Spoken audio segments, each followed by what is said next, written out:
From The Times and The Sunday Times, this is The Story. I'm Luke Jones. I can remember my first office. So my first, in quotes, proper job after university was as a receptionist in a private equity company. And they had very beautiful offices in just off Pall Mall.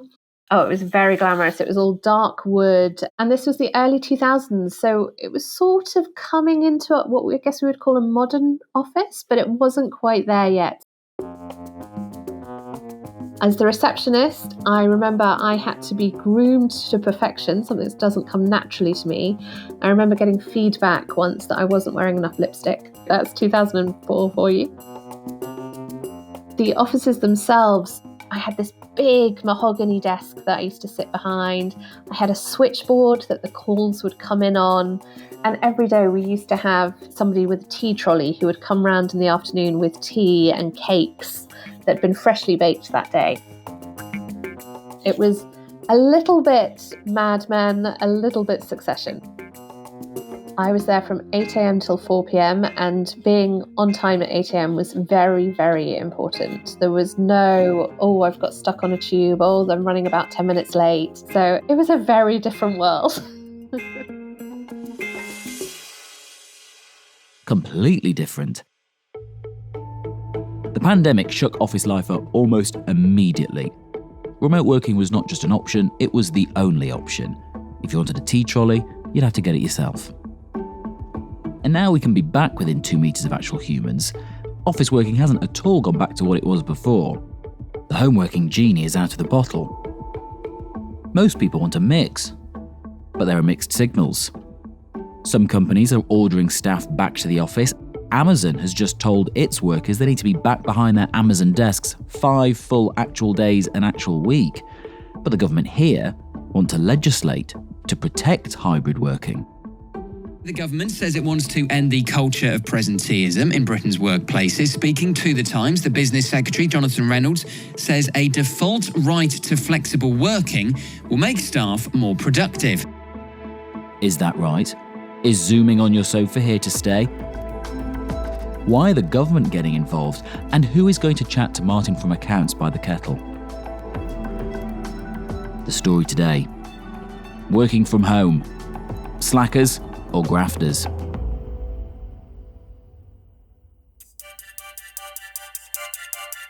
So I'm Harriet Minter. I'm a partner at Leap Leadership Development, and I'm also the author of WFH, How to Build a Career You Love When You're Not in the Office.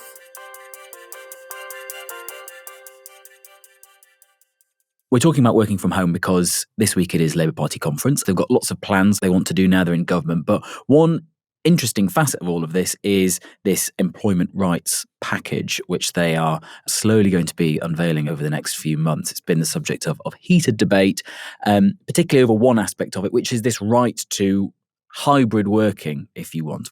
Of course, something we've all got used to very recently in the pandemic. But if you take us back, Harriet, in time, where did the previous assumption of a Monday to Friday, 9 to 5 at your desk come from? I mean, has that always been the case as long as we've had offices? Pretty much as long as we've had offices, but it hasn't always been the case for work. So Monday to Friday, 9 to 5 was really created and normalised in the 1920s by Henry Ford for Ford Motor Cars. Back in Detroit, Henry Ford wondered how he could bring the price of the Model T down to where everybody could buy it. He figured that the more cars he made and sold, the cheaper he could sell each one. And he went to work on this idea. So he did a big piece of research where he looked at how did he maximize productivity, and I suspect this is where our obsession with productivity has come from. How did he maximize productivity for the workers in his car plants? Each man on the line became a specialist. He did one thing, and he did it perfectly, and passed the work along to the next man. Minute by minute, production was winning the battle against wasted time and wasted effort. And what he realized was that productivity wasn't just about the amount of time somebody spent doing the job, but it was also about the result at the end of it. So when he looked at the people working for him, up to a certain amount of time, and he estimated that at about 40 hours, up to a certain amount of time, quality stayed at a level where it was worth having people working for that time. After that, the quality would deteriorate because people were tired, they'd got bored, they weren't paying as much attention. Kind of the energy and determination to create a great product wasn't there to the same degree. They needed rest, fundamentally. Yes. And so he kind of looked at it and he said, okay, well, we know that in the US at that point, most people didn't want to work Sundays for religious reasons. He's like, let's actually give people 2 days of rest, Saturday and Sunday. And then they come in and they work standardized hours. We know where people are meant to be at what time. We create a sense of community, I guess, within it. And we also know that we're going to maximize productivity by setting these standard 8 hours a day, Monday to Friday, time to rest at the weekend, working practices. And we have kept that. And obviously that was slightly shaken up, well, very shaken up during the pandemic when many people had no choice but to work from home. But I mean, were people doing any amount of hybrid or home working? I mean, pre-pandemic, I mean, when did that really start? Yeah, so we have had hybrid or remote working for a while, essentially since we've had the technology. So when we're talking about technology in this sense, we're looking at things like the ability to take phone calls from places other than the office. When email came in, certainly when computers became smaller and we could have laptops, we became more mobile. So we've had the tech there for a bit, but really prior to the 2000s, you were looking at things which would be considered remote jobs. So people might be outsourcing almost their receptionist duties, their admin duties. But things that were seen as business critical required you to be in the office. There was this idea that if you were present, if you were with people, you were producing more, you were doing a better job. And we didn't really challenge that until the pandemic. So you were suggesting that actually had COVID not come about, we might not have been, doing the kind of remote working we're doing now. It required that rethink. Absolutely. It's my personal belief that if COVID hadn't happened, we absolutely wouldn't be talking about hybrid working on this podcast right now.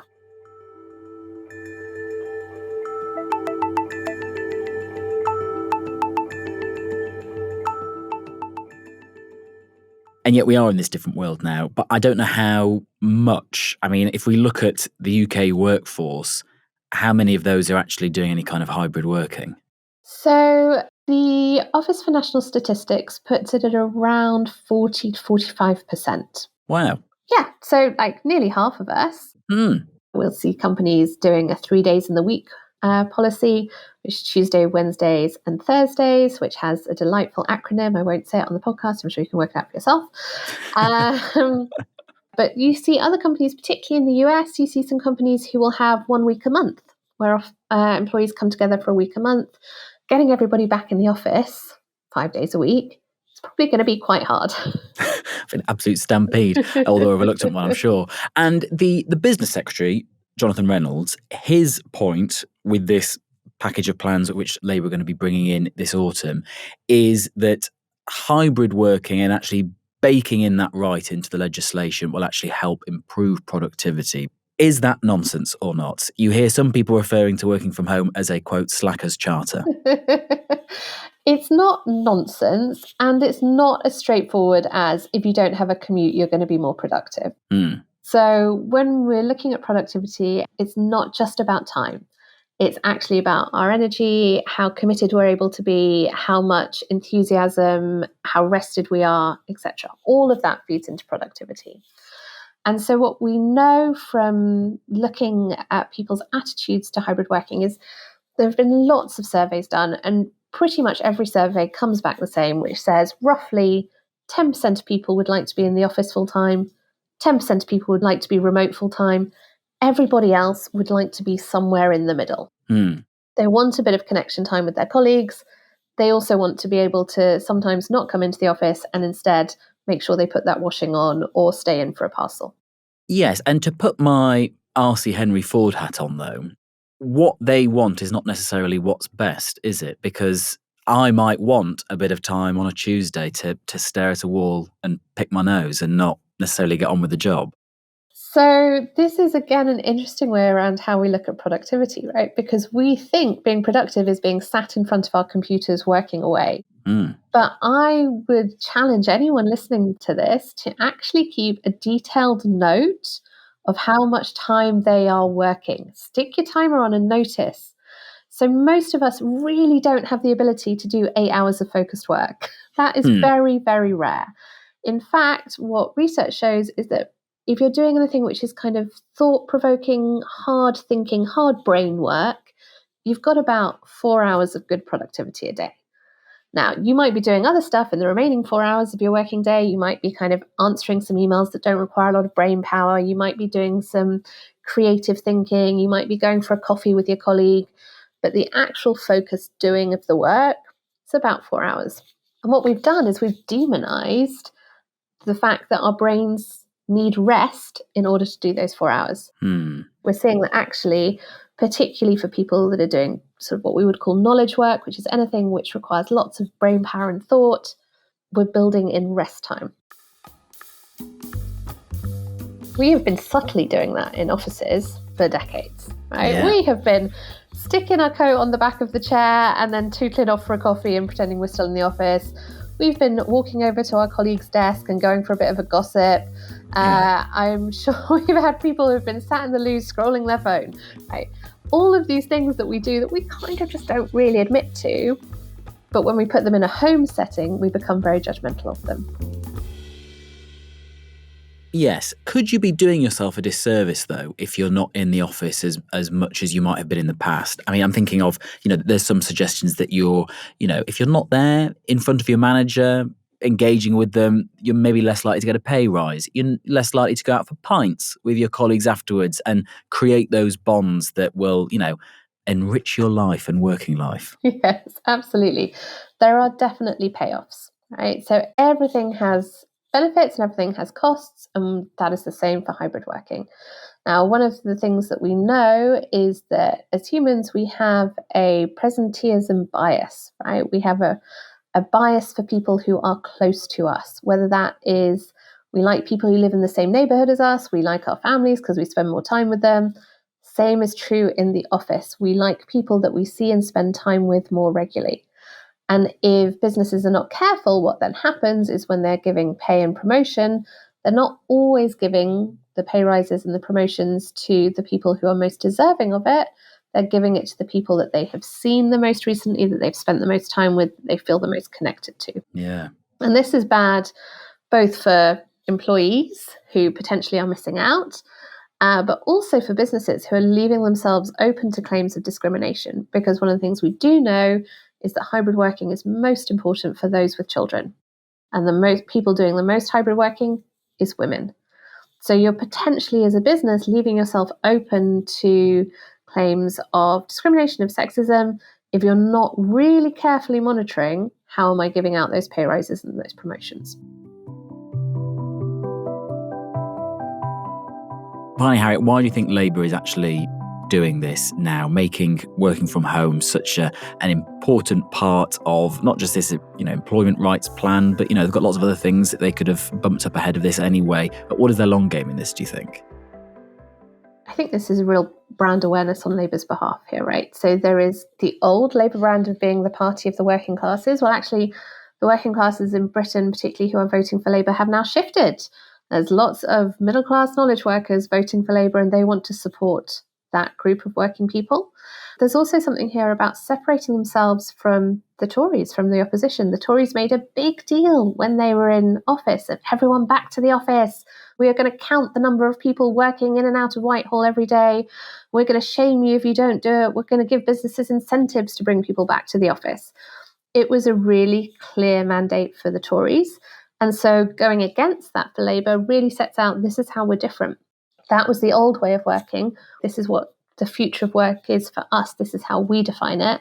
And it's about supporting employees, hopefully also about supporting businesses to support their employees, and understanding that work and technology are changing and we can't stay stuck in 1921 forever.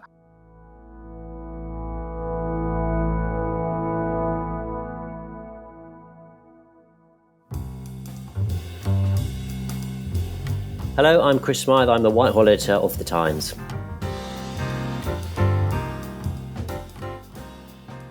We should address the elephant in the room. You are working from home today, it seems, or at least this morning. Yeah. You're hybrid working. I thought it was suitable for the podcast. The real reason is it's much quieter than our Westminster office, where I'll be going later on. We're in a porter cabin on the roof, and there's not really a lot of space to go and record a quiet podcast. So I'll be heading in there later on. Okay, so you were reporting last week that Labour they've sort of been ignoring rules that require civil servants now to be in the office 3 days a week. Tell us how you got that story. Yeah, well, it sort of evolves as many interesting stories do. And obviously, Labour are proposing a massive overhaul to employment law, workers' rights, which we've been very interested as a paper. Obviously, affects millions of people potentially. So we've been reporting on lots of different aspects of this, and we got an interview with Jonathan Reynolds, the business secretary, who is overseeing this package, working out the details, which are very important for vast numbers of businesses. You are quoted in the Times as not being a fan of presenteeism. What is Amazon getting wrong and JP Morgan Chase getting wrong that you're getting right?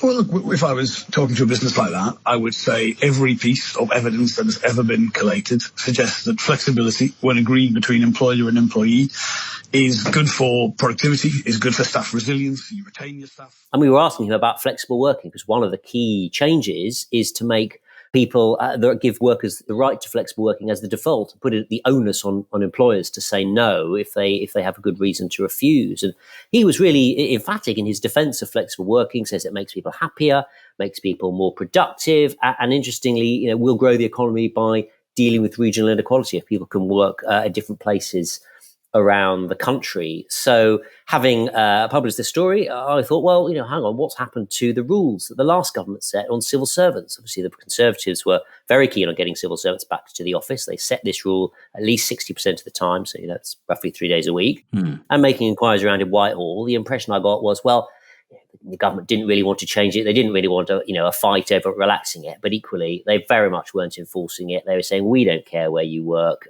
Flexible working's great. And sort of leaving it up to teams to sort it out for themselves.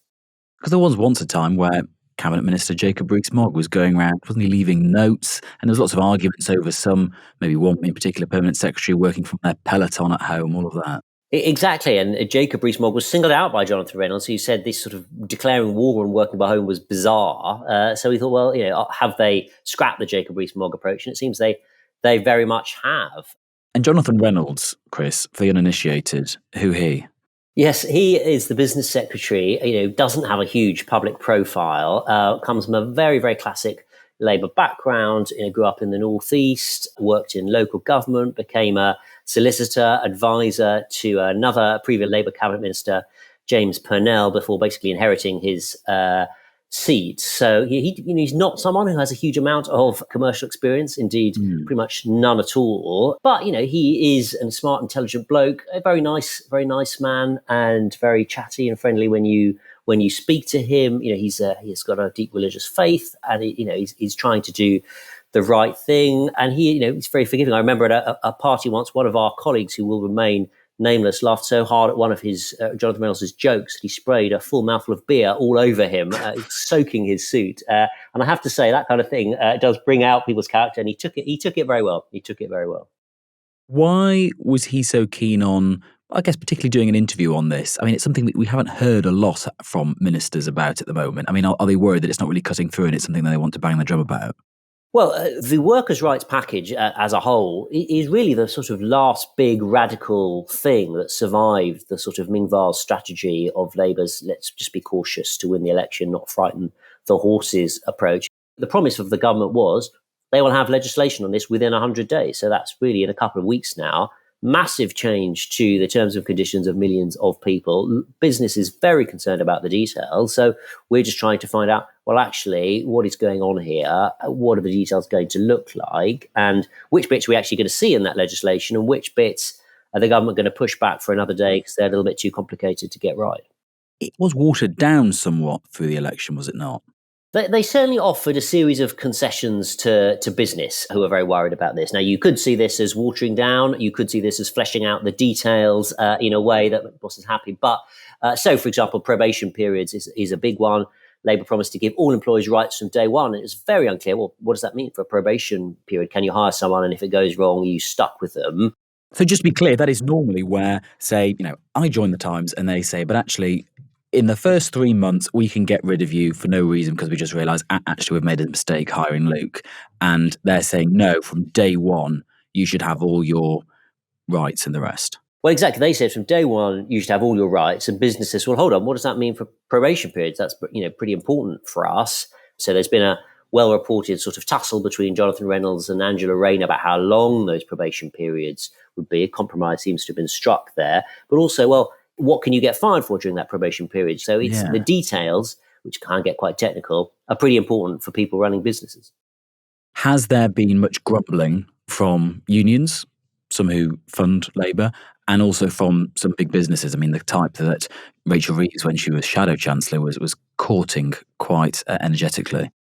Yes, well, I mean, unions were sort of periodically worried that this was going to be watered down. They agreed the sort of detail of this last summer. Then there was a big summit with Keir Starmer to sort of reassure them that the thrust of it would remain the same. And businesses, they've been worried. Some are more worried than others about different aspects of it, but they never felt they could really come out fully in opposition to this, mainly on the basis that Labour had a massive poll lead, now has a massive majority. They're in a position to do pretty much what they like. And so businesses want to be inside the room, trying to influence the shape of this rather than coming out in opposition to this. And small businesses particularly are quite concerned about some of these things because small changes in how the cost of hiring make a disproportionate difference to them. Yes, and in terms of how it plays politically, we've obviously got Labour conference this week, their big jamboree and backslapping party. Is there going to be much disquiet there? So I think on this, probably people are willing to give them the benefit of the doubt till they see the legislation. Although there will be some private grumbling because it will be a mixture of jubilation that finally the government is Labour is back in government with a huge majority, but also slight misery that all it's done with it so far really is to tell everyone that their lives are rubbish and about to get even worse. And there is a lot of pressure on Keir Starmer to say, give us a bit of hope, set a different narrative than the doom and gloom that we've heard so far. So I think it'll be a slightly strange mood in many ways. But what about outside of the conference hall? What about the general public? I mean, do we know how these, broad reforms to employment rights, but I mean, specifically work from home? I mean, is that something that people are clamouring for? I think a lot of people do like it. If you talk to, business groups, management groups, I mean, they say, look, the evidence that this actually improves productivity is pretty mixed. There are some studies suggesting it does, others suggesting it doesn't, or generally the view is it just probably doesn't make a huge difference.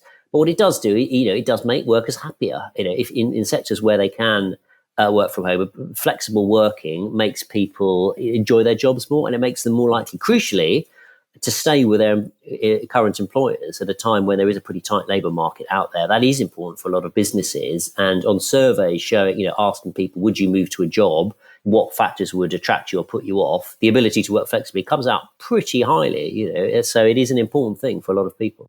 How risky is this for Labour with business, Chris? I mean, are they at risk of blowing all of the goodwill that they've generated with business in the build-up to the election? The risk, is definitely there. I think at the moment they haven't done that because they have been consistent that they would talk to business about the detail, and they are talking to the business about the detail in quite a lot of depth at the moment. So, I think businesses are never going to love these reforms, but if those talks go well, I think many of those big business groups think we can live with them, given they're so central to the government's offer, we're not going to change the thrust of them. And if they can work on the detail, they can tolerate it without falling out dramatically with the new government. I think always the risk was that the ministers would try and bulldoze this through without regard to what business thinks. So far, that hasn't happened. And I think, particularly Jonathan Reynolds will be pleased that he has done that. And, he boasted to us about all the money he's raised from business donors to say, look, we're not in the pockets of unions. We have most of our support from elsewhere now. And so he is aware of that. He wants to keep business on side. And I think both sides are aware does need to be some compromise here.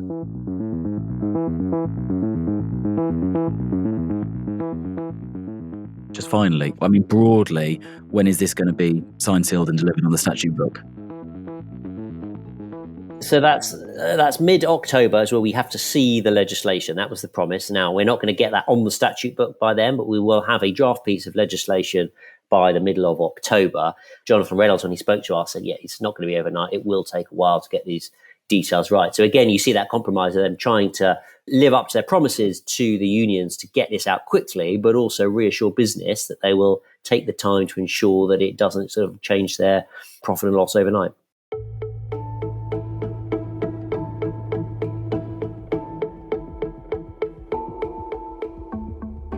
Chris Smyth, Times Whitehall editor. You'll find more from him and the rest of the Times Politics team at thetimes.com if you've got a subscription. We also heard from Harriet Minter, the author of WFH, Working From Home, How to Build a Career You Love When You're Not in the Office. Do you want to start a row in your workplace between the office lovers and the kitchen table diehards? Why not send them a link to this episode? Pop a link to it in the office group chat.